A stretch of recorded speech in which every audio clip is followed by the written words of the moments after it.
Support for the Legislative Gazette comes from New York State United Teachers, working to support students, educators, and public schools as the center of their communities through the Public Schools Unite Us initiative, and United University Professions, representing 37,000 academic and professional employees at SUNY campuses and teaching hospitals across New York State. Frederick E. Cole, President, uupinfo.org.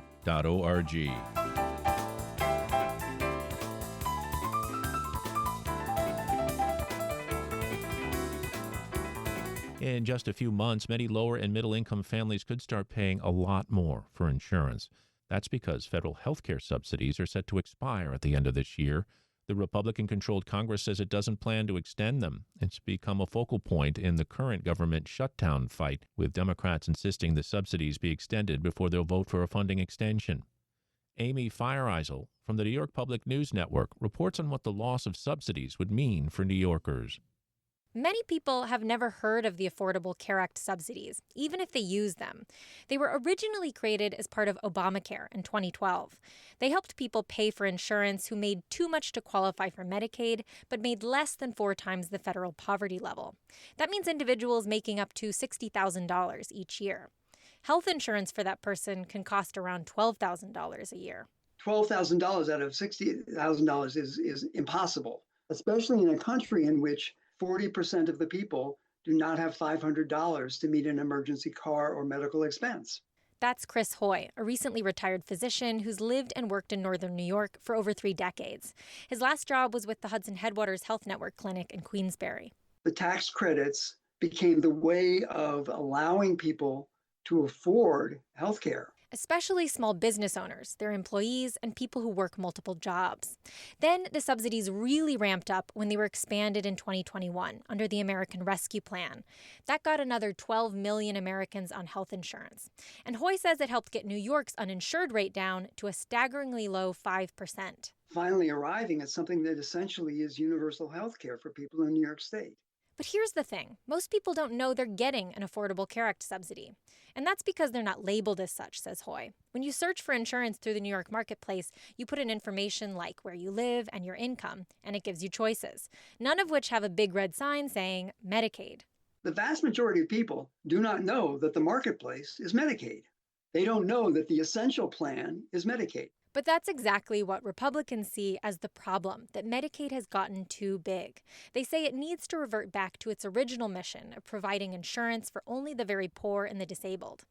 Cutting Medicaid back, including the expanded subsidies, was a central part of President Trump's One Big Beautiful Bill Act. Democrats, like New York Senator Chuck Schumer, say the Affordable Care Act subsidies play a crucial role in the U.S. healthcare system.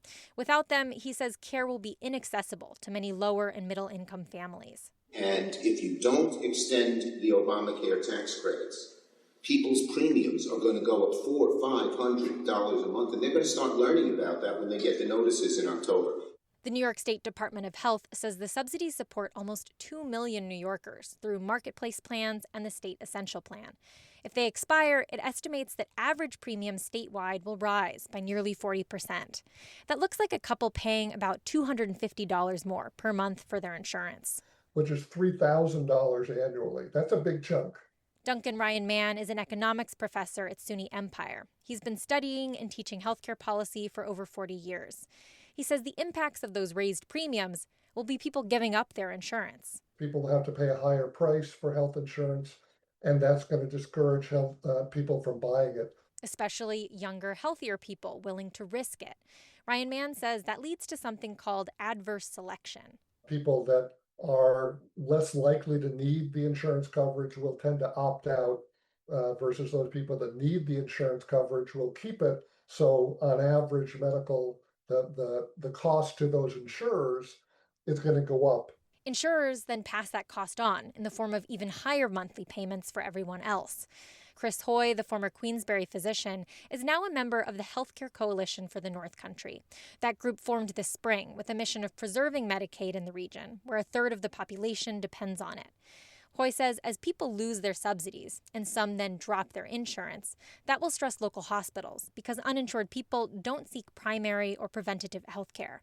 By the time it gets bad enough, they end up going and have a much more advanced state of disease. and suddenly end up in an emergency situation and go to the emergency room. They have no insurance. The hospital is left with a great deal of uncompensated care. Hoy says one of the coalition's greatest concerns is that Medicaid reductions, including the elimination of the Affordable Care Act subsidies, will squeeze out New York's smaller and rural hospitals, which are highly dependent on Medicaid. And they're likely going to close or going to cut services or become urgent care centers. The issue of whether the subsidies will be extended is now at the heart of the current government shutdown. And in less than a month, open enrollment starts for those insurance plans. If the subsidies do expire, many lower and middle income people will be in for some hefty sticker shock soon. Amy Feiereisel for the New York Public News Network. Earlier this year, the village of Hoosick Falls turned on the tap for a new water supply following decades of contamination caused by local manufacturers. But a neighboring town is asking why they don't have clean water yet. The Legislative Gazette's Samantha Simmons reports. We are absolutely ecstatic for Hoosick Falls. The question that's always been asked in Petersburg is, what about our water supply? Ira Scher and his wife Kathy live in Petersburg. It's about a mile away from the Taconic Plastics manufacturing facility and the company responsible for the contamination of the town of nearly 1,400 people. Petersburg is 12 miles from Hoosick Falls. PFAS chemicals, including PFOA, were discovered in the town's water system in 2016, shortly after the discovery of similar chemicals in Hoosick Falls. PFAS chemicals, including PFOA, are used in a number of applications. The compounds have not been used at Taconic since the early 2000s, but the chemicals, which can cause ill health effects including cancer, are persistent in the environment. The town's soil, surface water, and groundwater around the Taconic's plastic facility is impacted. PFOA levels in the groundwater exceed the state's drinking water standards of 10 parts per trillion, ranging upwards of 1,000 parts per trillion before treatment. Scher, whose water is non-detect, says Petersburg hasn't seen the successful cleanup that other communities nearby and across the nation have received. Petersburg has kind of always been the little town 12 miles away from Hoosick Falls. When this story broke in Hoosick Falls, they set up a command center down there. They pulled resources from all over New York State. It looked like they were staging a war down there. It was unbelievable. And then there's little old Petersburg. And we've kind of felt that we're kind of that little quiet town that gets mentioned once in a while, but we have the same issues, just on a smaller scale as far as our population. In 2021, Taconic agreed to pay a more than $23 million settlement to the town. The town also sued several other chemical manufacturers, including 3M and DuPont Co. in 2022. The DEC says it has executed a consent order with Taconic that requires the polluter to perform the remedial investigation and undertake various remedial actions that the DEC determines necessary under state oversight. PFAS tests are run on a monthly basis according to the town's website. Granular activated carbon and point-of-entry filtration systems are used throughout the town by both the town and on private residences. Ian Bealby is the section chief of the DEC's Division of Environmental Remediation. Bealby says such an investigation can take several more years. Bealby says the DEC and Department of Health are continuing to evaluate exposure pathways and take action to prevent further exposure. He says following the remedial investigation, a feasibility study will occur. We're currently working in the remedial investigation phase. The remedial investigation is a very broad term that covers lots of potential actions for both investigation and implementation of interim measures to, physically go out and clean things up or put systems on water supplies and make sure that people's water is clean. Part of the remedial study includes the study of fish and agricultural products. An upcoming geophysical study and new bedrock monitoring wells are being used in the investigation. The Petersburg-Berlin landfill is also being investigated as a potential state Superfund site. Further, fish in Thayer's Pond, located in the village of Hoosick Falls, show elevated levels of PFOS. The health department recommends anglers practice catch and release only from Thayer's Pond until further notice. PFAS contamination has been found in several New York communities, including Postenkill, Newburgh, and Bennington, Vermont. Rob Hayes is the director of Clean Water at Environmental Advocates NY. In an interview with WAMC about changing federal regulations for water, he said while the community of Petersburg has rallied together over the last decade, there's more advocacy to be done. So that agencies like the State Department of Health and Department of Environmental Conservation continue to move aggressively to hold polluters accountable and continue cleanup efforts that are still underway. In an email, Taconic says it does not comment to press regarding its remediation work. For the Legislative Gazette, I'm Samantha Simmons.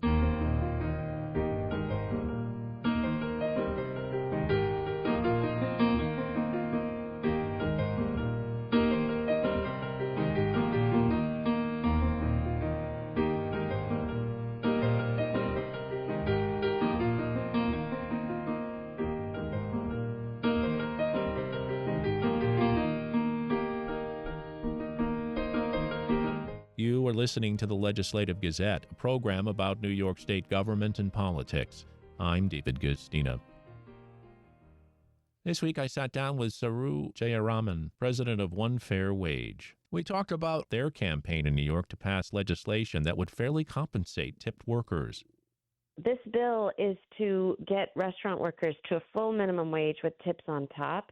New York State, we were very disappointed in 2019, when we had been fighting to end the sub-minimum wage for tipped workers, and Governor Cuomo, in response to pressure from the National Restaurant Association, basically said, okay, yes, you're right. We should give a full minimum wage, let tips be on top of the wage as they were always intended to be, but only for nail salon and car wash workers, not for restaurant workers. So we are trying to establish a full fair wage for all tipped workers. That's the bill that you just mentioned. And now there's a coalition to move additional legislation that would raise the minimum wage overall for all workers closer to the cost of living. So we are doing both. We are raising the minimum wage closer to the cost of living and working to end all sub-minimum wages. First and foremost, as Assemblymember Jessica Gonzalez Rojas and Senator Jackson are leading with us, that first bill is to end the sub-minimum wage for tipped workers, and then additional legislation to deliver on this affordability promise that Zoran has been running on. We do need to raise the minimum wage closer to the cost of living. Truth question. Do you think that Senator Andrea Stewart-Cousins, the leader of the Senate, or Carl Hastie, the Speaker of the Assembly, are supportive of these moves? Where are their sentiments at this point, or do you really know? I mean, we know that they have been supportive over the last several years. Senator Andrew Stewart-Cousins has been a champion of these issues in the past, as has Speaker Hastie. Speaker Hastie, just as you know, just endorsed Zoran and was asked about his platform and said he fully embraces all elements of his platform, and we assume that includes raising the minimum wage closer to the cost of living. Even Governor Hochul has said recently that she understands that the minimum wage does have to go up, that it is far behind where it needs to be. Look, I do think folks are beginning to realize that this is an imperative. This is an imperative. These are, even Carl Hastie said recently, these are incredibly popular issues. They poll incredibly well. They determine elections. But putting that aside, I mean, they are determining also the fate of New Yorkers, whether they can live in the state of New York. And frankly, I have to tell you, whether they can live. Look, during the pandemic, we had the most horrible situation happen with our members, which was that New York State did not recognize tip income towards the calculation of unemployment insurance benefits. So 2/3 of tipped workers in New York State who get that sub-minimum wage, not through any fault of their own, but because that is what New York State has agreed with the Restaurant Association to provide them, a sub-minimum wage where they have to rely on tips to feed their families. Well, New York State didn't recognize tips in the calculation of unemployment insurance, and so 2/3 of these workers were told, you don't earn enough to earn unemployment insurance like all the other workers in New York State. And so we heard from tens of thousands of workers who were denied the state unemployment insurance and felt that they had to go back to work before it was safe. And let me tell you, 12,000 restaurant workers died during the COVID pandemic because they were forced to go back to work because they couldn't get unemployment insurance, and they had to go back to work when it was still unsafe. And frankly, as many restaurant workers died as healthcare workers, and the healthcare worker situation was a tragedy, but they did fight for and win hazard pay. Our folks were not, forget hazard pay, they weren't even getting the minimum wage. And so people died. And so people have to understand at this point, especially with food stamps and Medicaid being taken away, right now this is a situation of life or death. The ability to live in New York or not, or move to a different place, or frankly, the ability to live and feed your family. I do believe with food stamps being taken away at the federal level, we are going to see a hunger crisis, the likes of which we are not prepared for in New York State. And one of the best ways Speaker Hastie and Senate Majority Leader Cousins and Governor Hochul can respond to a massive looming hunger crisis is by raising the wages of these workers so they can afford to feed their families. Yes, Aru Jayaraman, you almost took my question away, which is amidst all this, you have a federal government that's chopping left and right, and in all areas, that can't be good for people who aren't making a living wage. No, and again, if Democrats want to show that they will deliver for people in a way that, an autocrat will not or is not, they have to actually deliver. That's Saru Jayaraman, president of One Fair Wage.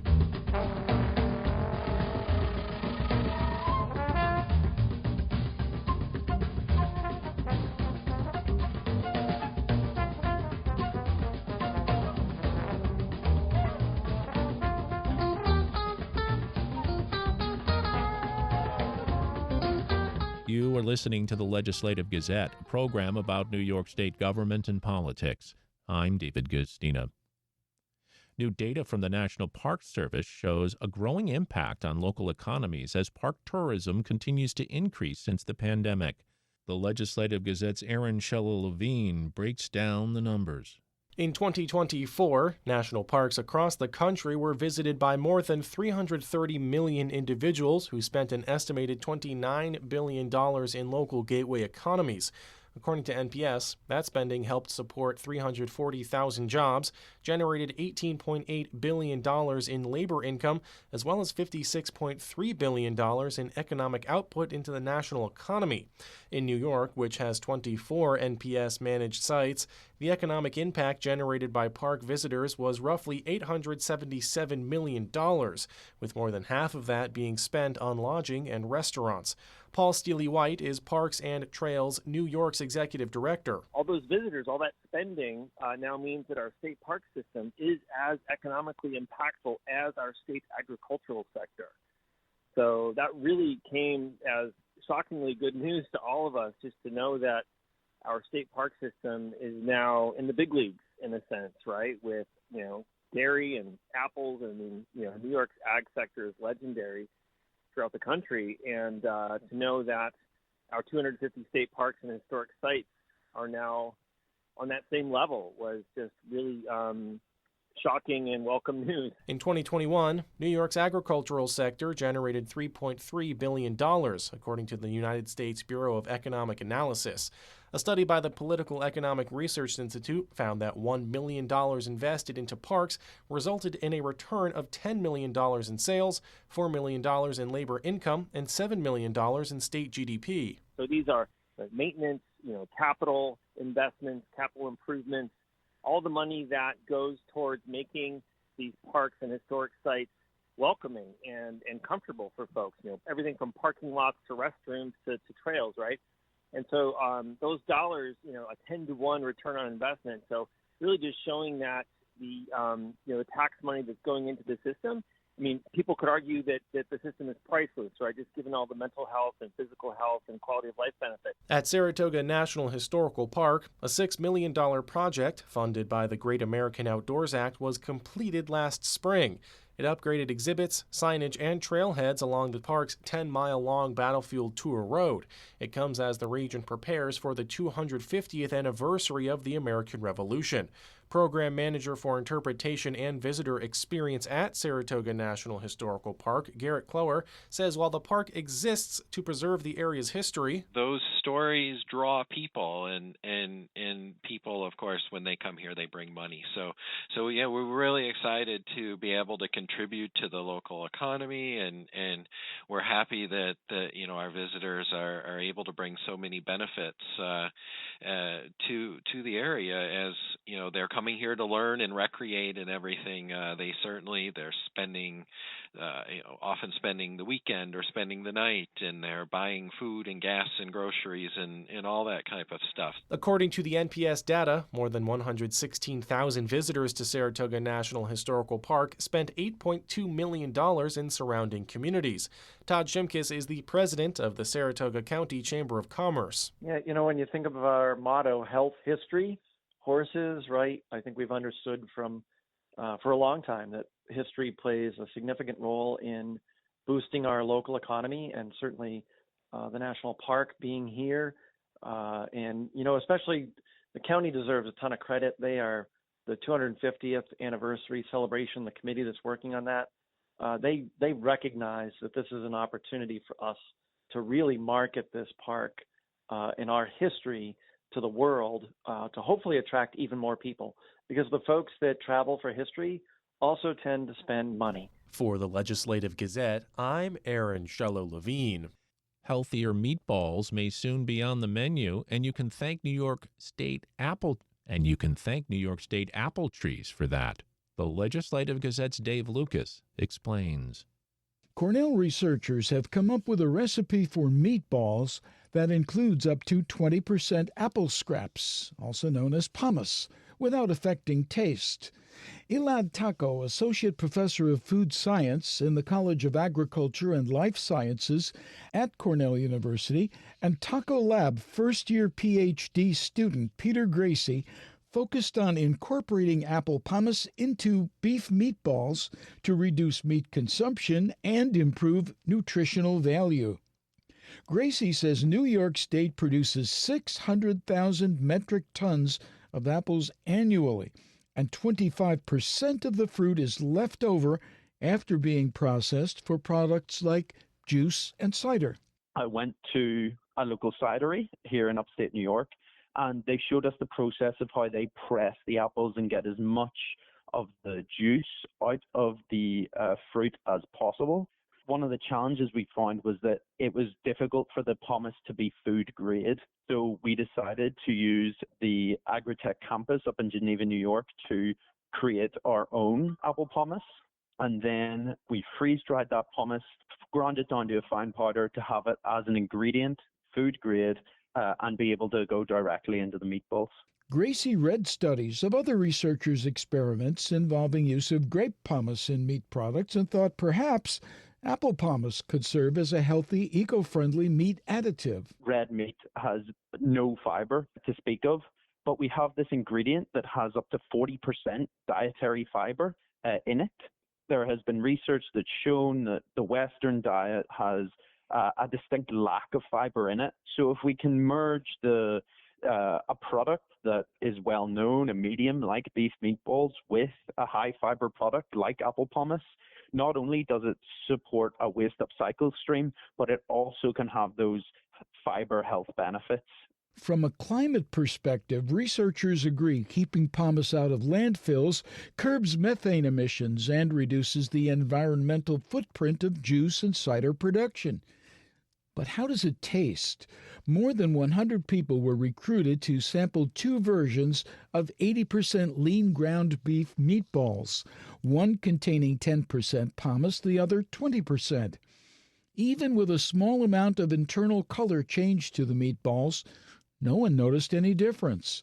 Taco says pomace offers many enhancements to meatballs. Pomace is very rich in different bioactives that are associated with multiple health benefits, like different polyphenols, for example, that are often referred to as antioxidants.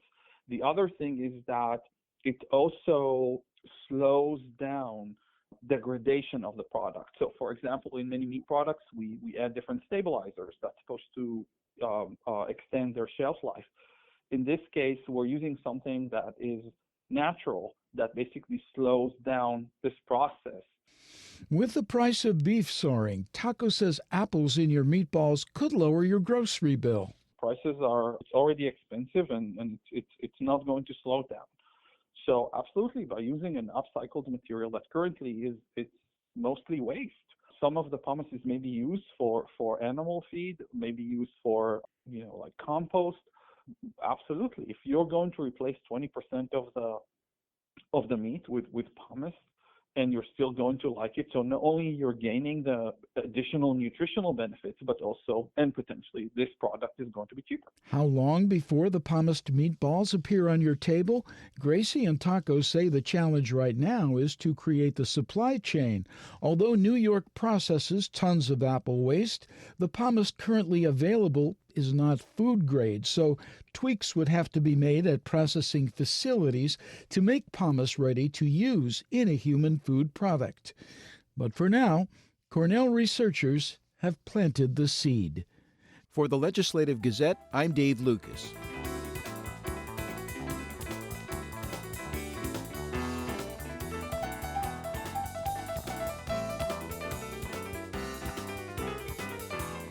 And that about does it for this week's show. The Legislative Gazette is a production of WAMC Northeast Public Radio. We had help from the New York Public News Network. You can listen anytime at WAMCpodcast.org or anywhere you get your podcasts. Look for program number 2540. And join us again next week at this same time. For more news on New York State government and politics, for the Legislative Gazette, I'm David Gustina.